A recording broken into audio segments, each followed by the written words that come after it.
Persuasion by Jane Austen, Volume 2, Chapter 1.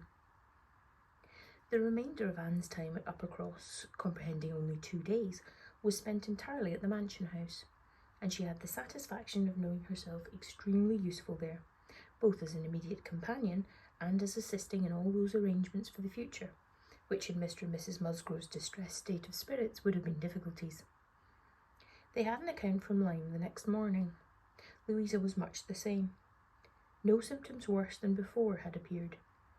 Charles came a few hours afterwards to bring a later and more particular account. He was tolerably cheerful. A speedy cure must not be hoped, but everything was going on as well as the nature of the case admitted.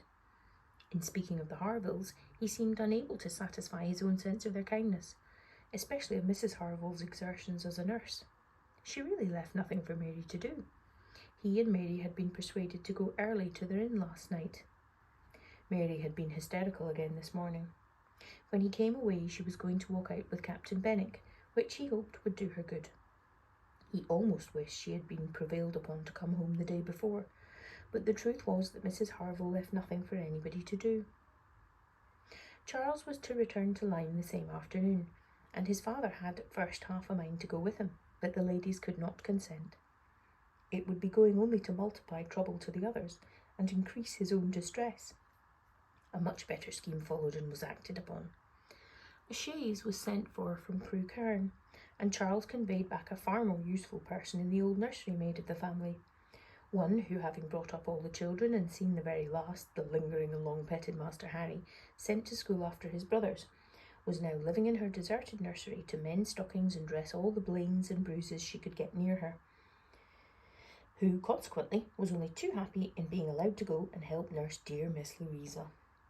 Vague wishes of getting Sarah thither had occurred before to Mrs. Musgrove and Henrietta, but without Anne it would hardly have been resolved on and found practicable so soon. They were indebted the next day to Charles Hayter for all the minute knowledge of Louisa, which it was so essential to obtain every 24 hours. He made it his business to go to Lyme, and his account was still encouraging. The intervals of sense and consciousness were believed to be stronger. Every report agreed in Captain Wentworth appearing fixed in Lyme. Anne was to leave them on the morrow, an event which they all dreaded. What should they do without her? They were wretched comforters for one another. And so much was said in this way that Anne thought she could not do better than impart among them the general inclination to which she was privy, and persuade them all to go to Lyme at once. She had little difficulty. It was soon determined that they would go tomorrow, fix themselves at the inn or get into lodgings as it suited, and there remain till dear Louisa could be moved. They must be taking off some trouble from the good people she was with. They might, at least, relieve Mrs. Harville from the care of her own children. And, in short, they were so happy with the decision that Anne was delighted with what she had done, and felt that she could not spend her last morning at Uppercross better than in assisting their preparations and sending them off at an early hour, though her being left to the solitary range of the house was the consequence. She was the last, excepting the little boys at the cottage. She was the very last, the only remaining one of all that had filled and animated both houses, of all that had given Uppercross its cheerful character. A few days had made a change indeed. If Louisa recovered, it would all be well again. More than former happiness would be restored. There could be not a doubt to her mind there was none of what would follow her recovery. A few months hence, the room now so deserted, occupied but by her silent, pensive self, might be filled again with all that was happy and gay, all that was glowing and bright in prosperous love, all that was most unlike Anne Elliot. An hour's complete leisure for such reflections as these on a dark November day, a thick, small rain blotting out the very few objects ever to be discerned from the windows, was enough to make the sound of Lady Russell's carriage exceedingly welcome. And yet, though desirous to be gone, she could not quit the mansion house, or look in adieu to the cottage with its black, dripping and comfortless veranda, or even notice through the misty glasses the last humble tenements of the village without a saddened heart. Scenes had passed in Uppercross which made it precious. It stood the record of many sensations of pain, once severe but now softened, and of some instances of relenting feeling, of some breathings of friendship and reconciliation which could never be looked for again, and which could never cease to be dear. She left it all behind her, all but the recollection that such things had been. Anne had never entered Kellynch since her quitting Lady Russell's house in September. It had not been necessary, and the few occasions of it being possible for her to go to the hall she had contrived to evade and escape from.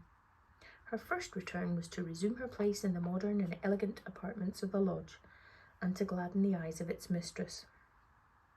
There was some anxiety mixed with Lady Russell's joy in meeting her. She knew who had been frequenting Uppercross, but happily either Anne was so improved in plumpness and looks, or Lady Russell fancied her so, and Anne, in receiving her compliments on the occasion, had the amusement of connecting them with the silent admiration of her cousin, and of hoping that she was to be blessed with a second spring of youth and beauty. When they came to converse, she was soon sensible of some mental change. The subjects of which her heart had been full on leaving Kellynch, and which she had felt slighted, and been compelled to smother among the Musgroves, were now become of but secondary interest. She had lately lost sight of even her father and sister and Bath.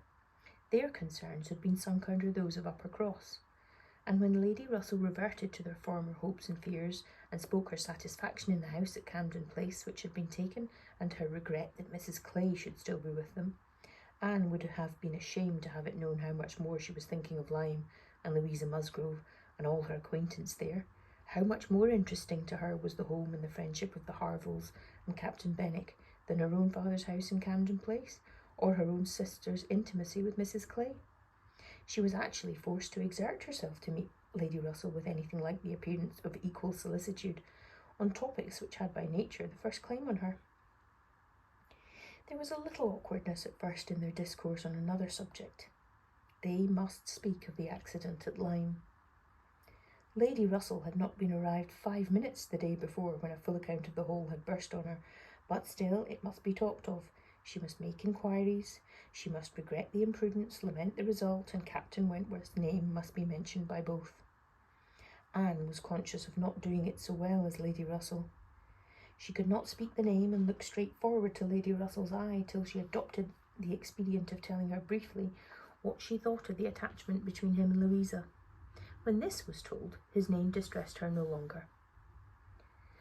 Lady Russell had only to listen composedly and wish them happy, but internally her heart revelled in angry pleasure and pleased contempt at the man who at 23 had seemed to understand somewhat of the value of an Anne Elliot should, 8 years afterwards, be charmed by a Louisa Musgrove. The first 3 or 4 days passed most quietly, with no circumstance to mark them excepting the receipt of a note or two from Lyme, which found their way to Anne, she could not tell how, and brought a rather improving account of Louisa. At the end of that period, Lady Russell's politeness could repose no longer, and the fainter self-threatenings of the past became in a decided tone. I must call on Mrs. Croft. I really must call upon her soon. Anne, have you the courage to go with me and pay a visit in that house? It will be some trial to us both. Anne did not shrink from it. On the contrary, she truly felt as she said in observing, I think you are very likely to suffer the most of the two. Your feelings are less reconciled to the change than mine. By remaining in the neighbourhood, I am become inured to it. She could have said more on the subject, for she had in fact so high an opinion of the Crofts, and considered her father so very fortunate in his tenants, felt the parish to be so sure of a good example, and the poor of the best attention and relief, however sorry and ashamed for the necessity of their removal, she could not but in conscience feel that they were gone who had deserved not to stay, and that Kellynch Hall had passed into better hands than its owners. These convictions must unquestionably have their own pain, and severe was its kind, but they precluded that pain which Lady Russell would suffer in entering the house again, and returning through the well-known apartments. In such moments Anne had no power of saying to herself, these rooms ought only to belong to us. Oh, how fallen in their destination, how unworthily occupied. An ancient family to be so driven away, strangers filling their place. No, except when she thought of her mother, and remembered where she had been used to sit and preside, she had no sigh of that description to heave. Mrs. Croft always met her with a kindness which gave her the pleasure of fancying herself a favourite, and on the present occasion receiving her in that house there was particular attention. The sad accident at Lyme was soon the prevailing topic, and on comparing their latest accounts of the invalid, it appeared that each lady dated her intelligence from the same hour of yestermorn, that Captain Wentworth had been in Kellynch yesterday, the first time since the accident, had brought Anne the last note, which she had not been able to trace the exact steps of, had stayed a few hours, and then returned again to Lyme, without any present intention of quitting it any more. He had inquired after her, she found, particularly, and had expressed his hopes of Miss Elliot not being the worse for her exertions, and had spoken of those exertions as great. This was handsome, and gave her more pleasure than almost anything else could have done. As to the sad catastrophe itself, it could be canvassed only in one style by a couple of steady, sensible women, whose judgments had to work on ascertained events, and it was perfectly decided that it had been the consequence of much thoughtlessness and much imprudence, that its effects were most alarming, and that it was frightful to think how long Miss Musgrove's recovery might yet be doubtful, and how liable she would still remain to suffer the concussion hereafter. The Admiral wound it all up summarily by exclaiming, "Aye, a very bad business indeed. A new sort of way this for a young fellow to be making love by breaking his mistress's head, is it not, Miss Elliot? This is breaking a head and giving a plaster, truly." Admiral Croft's manners were not quite of the tone to suit Lady Russell, but they delighted Anne. His goodness of heart and simplicity of character were irresistible. "Now this must be very bad for you," said he, suddenly rousing from a little reverie, "to be coming and finding us here. I had not recollected it before, I declare, but it must be very bad. But now do not stand upon ceremony. Get up and go over all the rooms in the house if you like it." "Another time, sir, I thank you, not now." "Well, whenever it suits you. You can slip in from the shrubbery at any time, and there you will find we keep our umbrellas hanging up by that door. A good place, is it not? But," checking himself, "you will not think it a good place, for yours were always kept in the butler's room, I believe. One man's ways may be as good as another's, but we all like our own best. And so you must judge for yourself whether it would not be better for you to go about the house." Anne, finding she might decline it, did so, very gratefully. "We have made very few changes either," continued the Admiral after thinking a moment. "Very few. We told you about the laundry door at Uppercross. That has been a very great improvement. The wonder was how any family upon earth could bear with the inconvenience of it opening as it did for so long. You will tell Sir Walter what we have done, and that Mr. Shepherd thinks it the greatest improvement the house ever had. Indeed, I must do ourselves the justice to say that the few alterations we have made have all been very much for the better. My wife should have the credit of them, however. I've done very little besides sending away some of the large looking-glasses from my dressing-room, which was your father's. A very good man, and very much the gentleman, I am sure, but I should think, Miss Elliot, he must be rather a dressy man for his time of life. Such a number of looking-glasses. Oh, Lord, there was no getting away from oneself. So I got Sophie to lend me a hand, and we soon shifted their quarters, and now I'm quite snug, with my little shaving-glass in one corner, and another great thing that I never go near." Anne, amused in spite of herself, was rather distressed for an answer, and the Admiral, feeling he might not have been civil enough, took up the subject again to say, "The next time you write to your good father, Miss Elliot, pray give my compliments and Mrs. Croft's, and say that we are settled here quite to our liking, and have no fault at all to find with the place. The breakfast-room chimney smokes a little, I grant you, but it is only when the wind is due north and blows hard, which may not happen 3 times a winter. And take it all together, now that we have been into most of the houses hereabouts and can judge, there is not one that we like better than this. Pray say so with my compliments. He will be glad to hear it." Lady Russell and Mrs. Croft were very well pleased with each other, but the acquaintance which this visit began was fated not to proceed far at present, for when it was returned, the Crofts announced themselves to be going away for a few weeks to visit their connections in the north of the county, and probably might not be at home again before Lady Russell would be removing to Bath. So ended all danger to Anne of meeting Captain Wentworth at Kellynch Hall, or of seeing him in company with her friend. Everything was safe enough, and she smiled over the many anxious feelings she had wasted on the subject.